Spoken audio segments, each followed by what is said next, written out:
What's up YouTube, Dale here from Zephyr Games, and today I am bringing you a budget second place at Ignister profile. So obviously all of this got reprinted, or well I say all of this, the majority of this got reprinted in the Megatins. I will show you some power play upgrades you can add in should you have them, and we are taking this into account post Cyber Dragon Structure decks, so there will be imperms in here, because even then, like, technically you're still only paying £7 for those structure decks and going from there. With all of that out of the way, I will show you a combo at the end, which is a one card combo, just the very basics of what you're going to need in order to get to your towers. With all of that out of the way, please smash that like button, hit that notification bell, and subscribe so you don't miss out on any more upcoming content. So, of course, we are playing triple Achichi. So this is your normal summon or special summon to search out another component. We're only really going to focus on their first effects, less so their secondary effects, for mainly Achichi and, of course, Picari. So, obviously, the idea is that either behind Achichi will get you to Picari, or Picari will be your one card combo on its own, purely for the fact that this gets you the more recent spell of AI Meet You. Now I know this is something like AI Meet You, kind of have like their little kind of like funny meanings behind each of them, but that's kind of how it rocks. So both of these became ultras in the Megatins. They're only like a couple of quid each. We've then got double Doyon, so this was a common in the Megatins, and then the card that didn't get reprinted, so this might be a little bit costly, but you should be able to dig them out, is double Buru. You don't need to play two, but this was actually Joe's deck that I just borrowed for the day, and ultimately, the deck does very well. I'll show you the combo at the end. It's very difficult to out their towers, especially if you don't know what the deck does. So with the Buru, you'll probably play just one of it, but there are times where, Joe explained this, that there were times where it might have come up, because opening up this with like an extender or Doyon gives you full combo as well. There's the one Hayari, so this is of course just a free extender, alongside the one Danmari. You don't want to open this card sucks to open. It does have an effect, like when an attack is declared involving your Agnister monster, you can special summon it, so it can come up. But 9 out of 10, you want to be sending this to the graveyard with your Buru, and then this is an Omni Negate, quick effect. Banish it from the graveyard as long as you control a Link 6 monster, so very specific, but you should do in this deck. And then target a face-up card your opponent controls and negates effects until the end of the turn. The last one is the one Gatachi at Ignister. Now, this is less so going to be for your boss monster of Arrival, but more so for any of your other monsters, because when this is used as link material, you target one monster and it becomes unaffected by your opponent's card effects until the end of your opponent's turn. So that's something like access code if you're not able to get the game through. It can be something like Avramax, just in case they try to deal with it that way. But also if you're stuck on one of your lower level or lower link monster ones, like your Dark Arrival, not Dark Arrival, sorry, like your Dark Templar, then obviously you can make it unaffected and still make plays from there. For the hand traps, we have got 2 Ash, 2 Veiler, and 2 Nibiru. Now, I said to Joe, I said, it's a little bit weird that you're main decking Nibiru, but he was like, yeah, no, it's absolutely fine, because the way it works is once you get your big guy outboard, which is the Arrival, he's unaffected by all card effects. So the way this kind of then works is you activate Nibiru. Nibiru can't tribute him or anything because it's like a card effect that does it. So Nibiru just clears the board and Arrival stays. So you get given a free Nibiru, they get given a token, cleared their board off, and you still have your towers that they can't get rid of. Because it's not like unaffected by your opponent's card effects, it's just unaffected by other card effects. So really kind of cool there. And that's it for the Monster Mash. Obviously you can see that one of the power play upgrades is Crossout Designator. They've got space for 3 imperms plus 6 hand traps there, so you're able to pretty much cover all bases that you need. For the spells, of course, Triple Silent Mining, this is your consistency card. Search out any of the pieces you need. It's basically like running 6 copies of Picari and 6 copies of Achichi, stuff like that.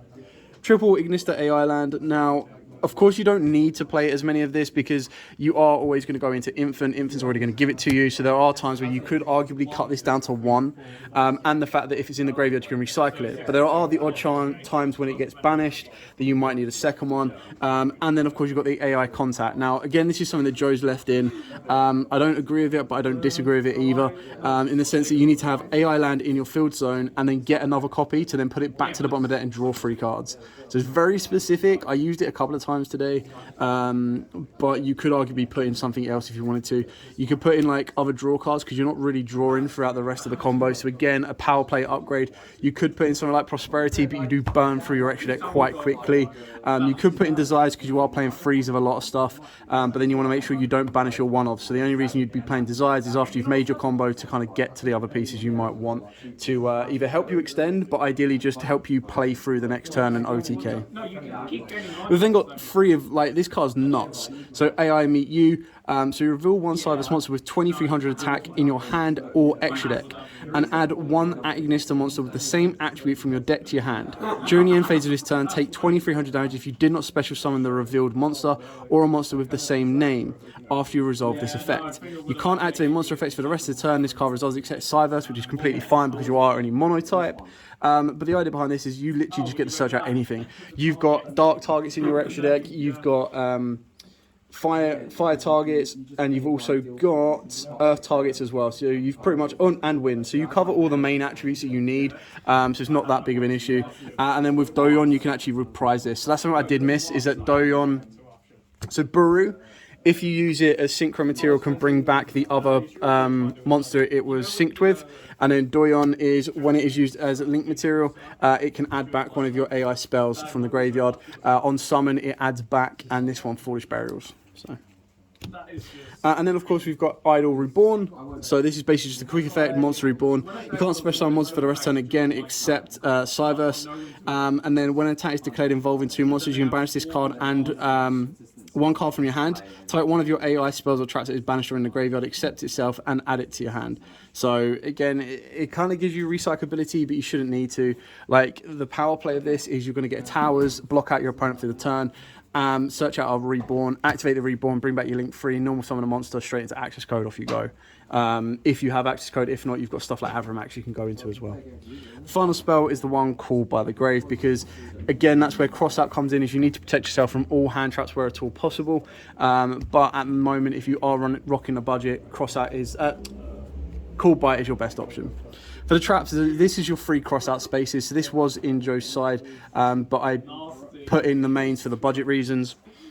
For the pure factor that by activating Rivalry, you're playing monotype, you're only playing Cyverse. It may be dead against quite a few decks. It really depends on your local environment. If it is, these can be other hand traps like Bells, Ogres, you name it, you want it. But of course, the upgrade straight in, straight out would be the crossouts.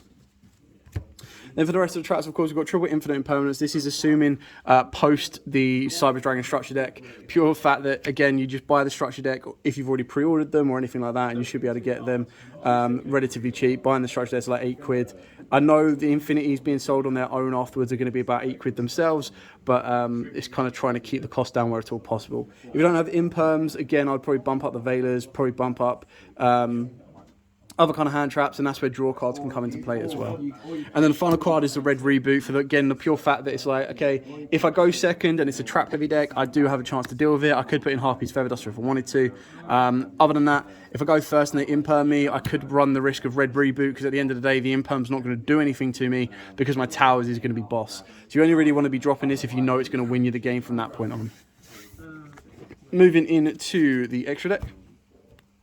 So starting with the Link ones, we do have 2 of the Infant Arrivals. So this one came out in Lightning Overdrive. So good. So 1 non-link Agnista monster. If it is link summoned, you add AI land from your deck to your hand. When a Cyverse monster with 2300 original attack activates its effect, quick effect, you can move this card to a main monster zone this card points to, and then you can change it to attribute until the end of the turn. So the idea behind this is, once you've got like the Templar, you can special summon the monster to its zone using the field spell, don't trigger its effect, link it into the Infant. That will then trigger the Arrivals effect. You then chain link to the Dark Infant to move it to the zone. You've got to make sure you put the Templar on the right hand side. You move its zone, which then allows Templar to bring back 3 monsters. And then off of the back of that, what you've ended up doing is also chain blocked in case your opponent tries to bell your Dark. So that's very important as well. For the other Link ones, of course, we've got the one Link Karibo, very straightforward on that one. Link Spider, so sometimes this actually comes in a lot. So you can turn the Nibiru token, if you get Nibiru'd, into a Link Spider and go from there because it clears off your main monster zone. Off the back of that, I actually found myself doing it or using it more for the token that I created with the Arrival, because all your other cards require effect monsters. So this one is, you can target one other monster on the field, destroy it, and if you do, special summon an Ignista token, Cyber's Dart level 1, attack 0, defense 0 to a zone this card points to. So you just turn it into Spider and you're good to go from there. Then of course we've got Wicked. Wicked is part of the combo, so cool, because the idea is that you special summon like Doyon to its zone, trigger Doyon's effect, chain link 1 this, chain link 2 Doyon, you're going to get a Buru search, and then Doyon is going to get you a revival back from the grave. You just need to make sure you've got a Cyber's to banish with Wicked. Update Jammer, so this is your budget option for giving you OTK, and I say budget, but considering transcodes only had like 1 print, at the moment if you don't have access, you can make this, go transcode, bring this back, and you're good to rock and roll with a double attack in transcode. Or if you wanted to link up into something like Avramax, you've got a double attack in Avramax, and that's probably the best and closest kind of option that I would say is your alternative to access code. It's not going to clear the board, but it is going to give you those plays. We've got the one Security Dragon. Now, Joe actually explained this to me, that the reason he plays this is for the pure fact to just try and out the Nibiru token if you can't do it already or naturally. So it is entirely up to you on that one, but it is a bit of a flex space. 2 Splash Mages, again, all parts of the combo, work really well. Bring the card back from the graveyard, gives you the 3 different monsters you need to get into your Dark Templar. Dark Templar is your Mac Daddy boss monster on a lower scale. So if a monster or monsters is special to a zone it points to, even during a damage step, you special summon as many level 4 or lower at Ignista monsters from your graveyard as possible to zones this card points to. Their effects are negated. When this card destroys an opponent's monster by battle, you get to special summon a Cyberse monster from your graveyard. And then by doing so, that will then trigger his effect to bring 2 back. So if you bring back any Ignista, so let's, for example, if you're in the battle phase, right, you destroy something by battle, you can bring back Infant, trigger Infant's effect to move it across, because the second effect doesn't negate their effects, it's only the first one of Templar that does. That will then trigger Templar's effect. You move this, Templar can then bring back 3 monsters. Now, by doing so, obviously, their effects are going to be negated, but you'll bring back level 4 or lowers that are going to be able to do a little bit more poke damage, or you're then able to link up or climb up higher next afterwards.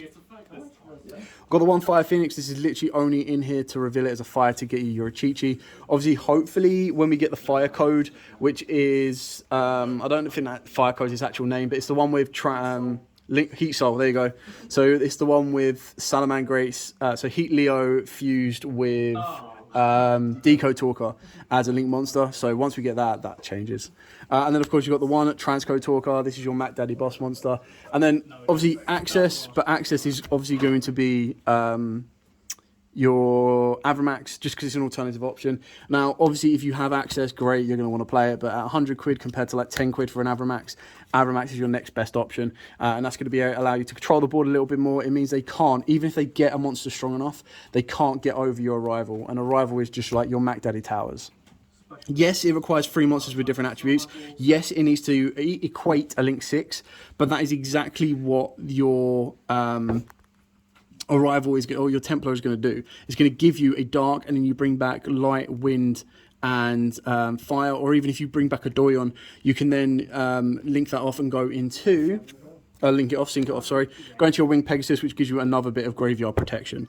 But the idea behind this is the Arrival gains 1,000 for each of its linked materials, and it's unaffected by other card effects. Once per turn, target another monster on the field, destroy it, and if you do, special summon an Ignista token. So. And then obviously your Pegasus is your back row hate. This actually came up in a matchup for me that I had, and I'll give you a tournament report just after this. So I put in a lot of work. There was one time that I really needed it and I couldn't make it, so that was the big shame of the day. Yeah, but my tournament report was round 1 was a mirror match, which was like ugh. But that was very interesting. Round 2 was Track Tricks, which of course was very bad because obviously losing the dice roll, they're just going to set up an amazing back row and you're going to really struggle to deal with it. Round 3 was Mystic Mine Burn. Literally game 1, set up Mystic Mine, I couldn't out it, so I scooped. Game 2 is all about getting into Twin Twisters and Duster. I'll also show you actually the side deck that I used. And then last game was against Madolches, and game 1 went really well, game 2 just didn't really work, and then after that I was in a lot of trouble. So, we've got triple Droll, triple Lancia, triple Dark Ruler no more, double Twin, and a Harpy's Feather Duster. Move them all into screen. The last 3 cards that I put in was triple Evenly, But something that I would highly advise teching in is a Ghost Bell, because you do lose to that. So the only reason you'd put the Ghost Bell in is if you've got the crossouts. If you've got it, great. If you don't, this works out nicely, because what you've got here is you've got, like, this is actually really good against Tri-Brigade. If they can't stop this, you just go clear their board, and then all you need to do is you either force out the Revolt, or they hold the Revolt, or they've got the Appaloosa. If you're then able to go, right, cool, if they keep the Appaloosa and you go Imperm, you just go off, and they can't play. Like, it's beautiful. Twins and Harpies deal with that back row. Obviously, this putting a lot of work against the Trap Tricks and against the Mystic Mind Burn. Dart Ruler, this is actually, again, very good for cross out, because you can cross out this. But the idea behind this is if you're going second, you clear your board, you turn their board off, you clear their board, and then you put towers that they can't deal with. Lancia, Tri-Brigade matchup, straightforward, simple. And then Drolls, obviously, Drytron matchup, and then whatever kind of matchup you see fit. Now, obviously, it wasn't set in stone, but that does kind of give you the other options that you would be looking at. Okay, so now, hopefully, I can do this right. So we're going to zoom this out. And we're going to show you the one card combo, so all in one go. So the idea is that you want to get to your towers. Your towers is your Mac Daddy boss monster. It's everything you need. And what you really, the ideal start is going to be your Picari. So that's all you need. Start the Picari, normal it, and then use its effect. Now, in the past, you would get the AI land, but you actually don't want that now. You actually want to be going for the I Meet You. You can activate the I Meet You now. It doesn't really matter whether you do it now or later. But you turn your Picari into your Infant. Infant will then get you the field spell. There we go. Activate the field spell. Activate the I Meet You. And ideally what you want to reveal is you want to be revealing the Fire Phoenix, because that's going to give you your Achichi. So that goes to the graveyard. Grab your Achichi. Normal, special the Achichi down because of AI land. Use its effect to add you your Doyon, wherever he may be.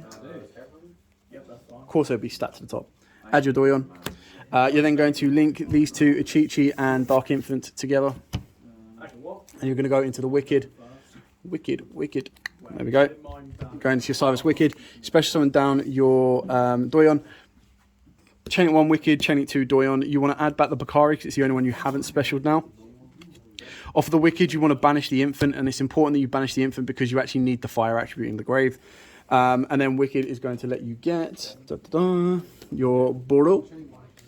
And then from this point on, what you want to do is you want to link these two together, and you're going to go into Splash Mage.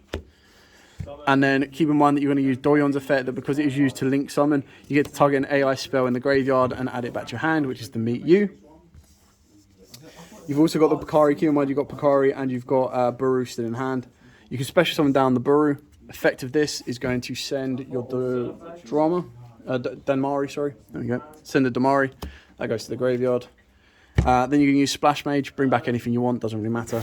Link all of these together, 3 monsters with different names for your Templar. Then obviously off the back of this, what you're going to do is you're going to special summon down your Picari. That will then trigger your Templar's effect. That will then allow you to bring 2 back from the grave. Now, this is the part where it's really important because you actually want to bring back the Achichi because you want the different attributes. And then you want to bring back the Buru. Now, obviously, their effects are negated while on the field. So once you then sync these together, it resets that, which is great because then you turn your wind into this. That then lets you bring back your Picari. And then you go 1, 2, 3, 4, 5, 6, because that's a link 3. A wind, a dark, a fire, and a light. Boom, they all go to the grave. Out comes your Mac Daddy Arrival. This is now on 4K. Your opponent's going to struggle to deal with it. And this is at the base minimum. You've already recurred the 1 card that you've used. Off of that, you've got Wind Pegasus. If they do manage to out it, you also have the Danmari that a lot of people don't know about that has the quick effect to Omni-Negate, and you're good to roll on that. Should they get rid of the field spell, you can reset it and you're good to go. But ideally, after all of that, you're still going to have 4 cards in the hand to protect you, to let you play on, to let you do whatever you need. And keep in mind, you've got your Silent Mining, and you've got, if you open up a Chi-Chi, the only real difference on this one is rather than adding back the Picari, you add back the Chi-Chi for the special summon later on, and kind of go from there. So, hope you like this. Hope it's giving you a couple of ideas. I've thoroughly enjoyed the deck. It is very linear, and I mean that in a good way. Is like literally going first, you want to get to this. Going second, you want to be having this plus access code ideally, or if you're on budget restrictions, going into something like Avramax. You could, if you wanted to, play the Link 5 Firewall. That could be your alternative option as well. But again, that's very specific in your route of play. Anyway, thank you so much for watching. Don't forget to like, comment, subscribe, share. Till next time, guys, as absolutely always, Happy done. I hadn't even got there yet.